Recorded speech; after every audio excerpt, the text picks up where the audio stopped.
You want answers? What's that going to set up? We've got to go to work. It's the Strat Attack Show. But we're always wondering what the next two is. Holy shnikes at work. That's something I want to know about. What's your name, scumbag? Strat Attack Show. We're on a mission from God. Here's Rob Smith.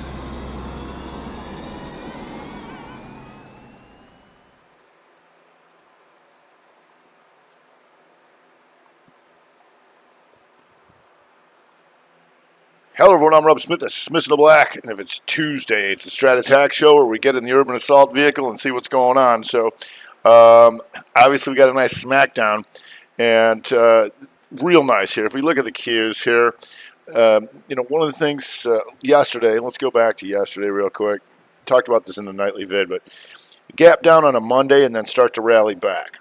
However, that's still a 2 down because it took out the lows. And so a lot of people were like, well, maybe this is the bottom and we can get a 2-2 reversal back up. I'm like, that better confirm, right? Otherwise, we got problems. And so one of the things that, if you look at the SPY too, here, and because we were closer to taking out the highs and being 2-2 reversals, people were asking me like, well, can we just stay long in anticipation of that? It's like, no, and I'll show you why. And this is why, the macro vid's coming out this weekend, but we're going to do a little preview tonight, a little scanning. Because if you take it here, here's the yearly SPY. What's it doing? It's selling off. The sellers are hitting the bid. Then if you go to the quarter, it's a new quarter. What are they doing? They're still hitting it, right? How about QQQ? Oh yeah, they're still hitting it, and on that's the quarter. And how about the year? Yep, getting hit. And so the thing is, when people are like, "Oh, it's oversold," look at this rally. These last 3 years in the Qs. You're telling me that's oversold? You're out of your mind. If we can take this out, it gets even worse. 297.45. Now we got some distance to that, not too much though. But that would be a 2-2 reversal back to the downside. So. That's why I would wave off that stuff and be like, look, let's go to the monthly. What's it doing this month? It's red. It's going down, right? And so, one of the things that a lot of traders miss out on is the longer-term charts, because that's where you can nail down where you want to be, and that's where you can nail down the big moves. And we know that from Netflix and all that kind of stuff. So we're not going to waste too much time because we're going to gap down. Google getting slammed. It was already getting slammed. And look at how many months lows this is taking out. 1, 2, 3, 4, 5, 6, 7, 8. Now going 9. And it could get worse. I mean, you can't tell me this thing's overbought. Look at this move, right? And so Microsoft also getting hit. And the best thing I can say for the market right now is that you're in short-term exhaustion risk, right? Because you're coming into some lows. And that's why even on the shorter term trades, I say wait for corrective activity. So if you go to the Qs on the weekly and you waited for this, stop them out, 2-2 reversal, back down, right? Then you get this beefy move, and then down in here is all gravy. Once we hit these targets, now it's all gravy if it keeps going, which it is right now.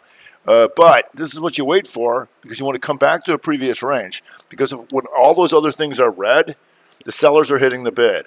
And anybody long is going to be long against certain pivots. What that does is it removes liquidity from the guys who are actually trying to sell. When you get stopped out and you've had some slippage, that doesn't just piss you off. It pisses off the guys who are actually trying to sell it, right? Because there's no liquidity. It moves it faster and they got to step down faster. We also knew about this outside bar as being a shorter term broadening formation. So once you got back into that, and I've been very clear about this since this, that you get back into here, you got problems. And after hours, we take it out, and so we'll see how that goes. But looking at the macro again, as we're coming into, the macro vid this weekend, how many things are taking out last year's lows, right? That's something I want to know about, right? So here. So I scan for that, right? Here's all the things. If I go volume and go here, and it says yesterday's lows, but I can set it for different time frames. And this is last year's lows, okay? And you can see some real disasters in here. Sophie. The SoFi just get killed, Palantir, Snappy, Facebook we know. So I'll put this up here, and you'll see stuff like here, the Facebook. Look at that. 2 up, 2 down reversal. We've known about that, right? And that's why I make this video. If you go to Intel, inside year to the downside. Not totally getting killed, but Netflix certainly taking care of business here on the 2 up, 2 down. And even so that it's down in here, I'm like, when people are looking at shorter term charts and be like, well, I'm going to buy it for the long term. How are you going to make this look good? How are you going to make this look positive? You aren't, all right? It doesn't mean that you can't have a quarterly reversal and a monthly reversal and be that as it may, but on a yearly basis, it take years. It's like it would have to be a 2 down, 2 up reversal 2 years from now once this closes out, or inside bar, all that kind of stuff. And so, I don't like to use the term technical damage, but you always want to be looking at that. How are you going to make something look good? And then if you look at like JP Morgan, getting down there, 2-2 reversal. If you look at CRM, 3-2-2, right? And if this continues to kick in, this is all the way down at 115.29. You're still at 170, and saying that that can't happen. I'm like, it can. A lot of people haven't been in the markets a long time to see how vicious bear markets can be. Especially, look at this run up. Look at this. Like, you can't tell me this thing's overbought. All right. So just be aware of that, and that's why we do the strat to make sure everybody understands that. Time frame continuity is important. What are they doing? Things can always go further than you thought. Triangles can get broadening formations can get bigger, and they do. So we've got earnings coming out from Boeing in the morning, and we talked about this. Oops. We talked about this, and when I say down the line, it could take years. So remember pandemic, that was a 2 up, 2 down year. Destroyed. It's absolutely destroyed. But then it rallied back into the middle, right? And then you had your inside year. And so here, right, in 2020, I talked about a lot of the pandemic stocks and said, look, this thing can't even, it's not possible to set up until 2022, right? And was right, right? And now it's an inside year to the downside below 185.26. Still getting crushed. And they got earnings in the morning. You guys selling any planes? Well, we're going to find out. But understanding that the macro and the longer term charts helps you nail in where you want to be, right? And where you don't want to be, right? And where you're going to get absolutely crushed if you're wrong, because, most traders have experienced the making a little, and then getting killed, right? And this is what prevents that. It also helps you get into the bigger moves, right? Because this is one of the bigger moves was the 2 up, the 2 down, and then doing nothing for a year, and then you can step back in and hit it again. So I'm not going to waste too much time because obviously we got a lot of gaps. Let me go back to the broader averages again.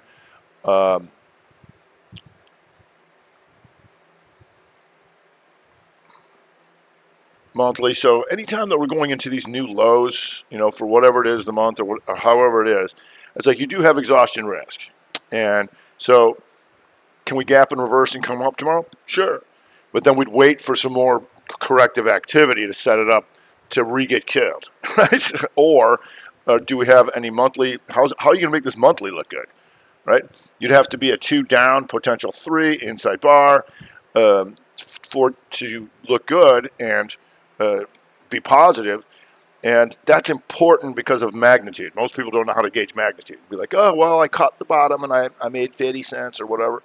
It's like, no, we want to catch these big beefy moves because we've seen them, right? We've seen the Netflix. Here, 2 up, 2 down on the month, and boom, down she goes, and what that triggered was the 2-2 year, right? Shop, talked about this today too, and there's a whole host of them, the 2 up, the 2 down, and just getting destroyed. And so if you don't look at those longer-term charts, you don't know that.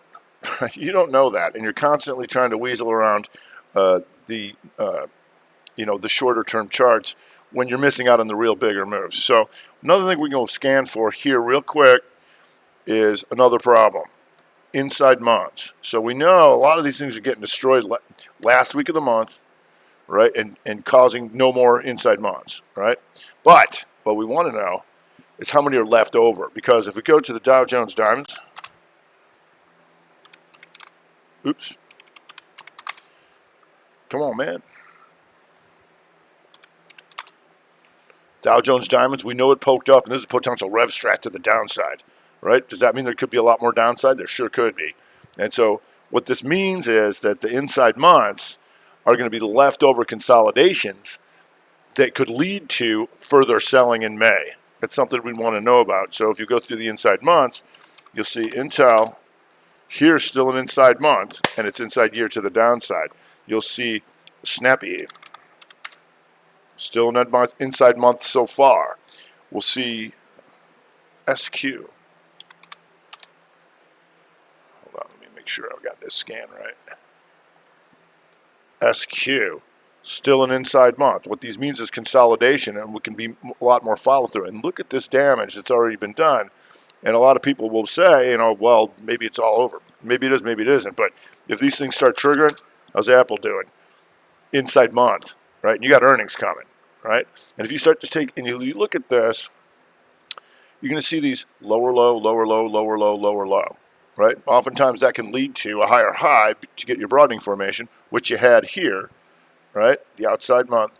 But it also shows me that anybody short this thing keeps getting screwed, keeps getting screwed, keeps getting screwed, keeps getting screwed. So what that tells me is there's a lot of guys who are going to be skittish about shorting Apple, right? Because they've had it handed to them months after months after months.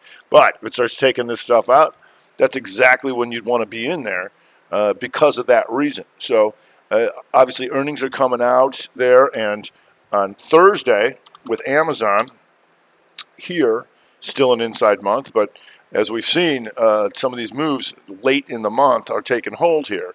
But definitely we want to be watching these inside months if they hold. Coop, and look at this disaster. Look at this. Nice 2 up, 2 down you got there, and boom, right? So if you think they can't go any lower, you'd be wrong. Raw blocks and all that kind of stuff. With the 2-1-2 here, it's still going. More new lows today.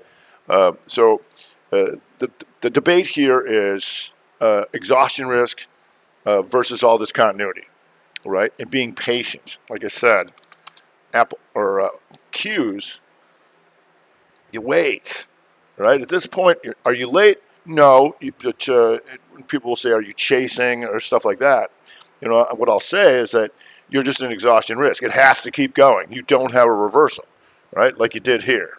That's different, right? And this was a little tricky in here. I'll give that to you. But that's why we'll watch a bunch of the different stocks, how they're acting and stuff like that. But we are having a tough time here on the downside. We've got these earnings that are not coming through. They're going to affect a lot of other names. Obviously, the Fanger stocks are taking a whole bunch of beatings and taking a bunch of tech stocks down. We've got rate hikes coming, but we are into exhaustion risk. And so that's why, if you had to wait 1, 2, 3 weeks for the setup, there it was. Boom. Now you got it all the way back down. And our magnitude was to take this out, right? And we know that based on broadening formation. So at this point, like I said, exhaustion risk, we might get, a gap down, and that might be it for a while. You wait for them to set up. Anybody who's with me live during the day knows how patient I am. I'm like, nah, nope. Okay, now. Okay, now. And that's a big part of the game, is waiting for the setups the good setups to actually come through. So what we'll be doing here is we'll be watching for exhaustion risk. We also got MetaBuddy Fed Facebook tomorrow, and we've known about this. Did what it was supposed to do. Triangle out. There's your 3, 2. Back down here. Take these guys out. But now you're in exhaustion risk. So if you go to the monthly, once again, we knew once it started coming back through here, we're going outside month. Pretty much for sure. When so many in here were like, I'm going to call the bottom at Facebook. I'm like, are you? Because no. Because we're not turning that around anytime soon, and you're not turning that yearly around anytime soon. You had a chance on the 2-2 reversal month. Didn't last. As soon as you got back into there and turned red, we're going to the lows. Okay? So the good things about the Strat, we have decisive targets on why things would happen as opposed to arbitrary ones and say, well, I just think it's going to whatever. I'm like, nope. As long as you don't have a reversal against you or you are witnessing a reversal, that is where it's going. And that's one of the most important things of the strat, being able to gauge magnitude. And another thing I love about down markets is it brings a lot of people to the strat. And by the way, I'm speaking in Vegas at the Benzinga FinTwit. And if you don't think I'm enjoying a good old-fashioned smackdown before I come in there, you'd be wrong. So anyway, if it's Tuesday, it's a Strat Attack show. I'm Rob Smith with Smith in the Black with the Strat Attack.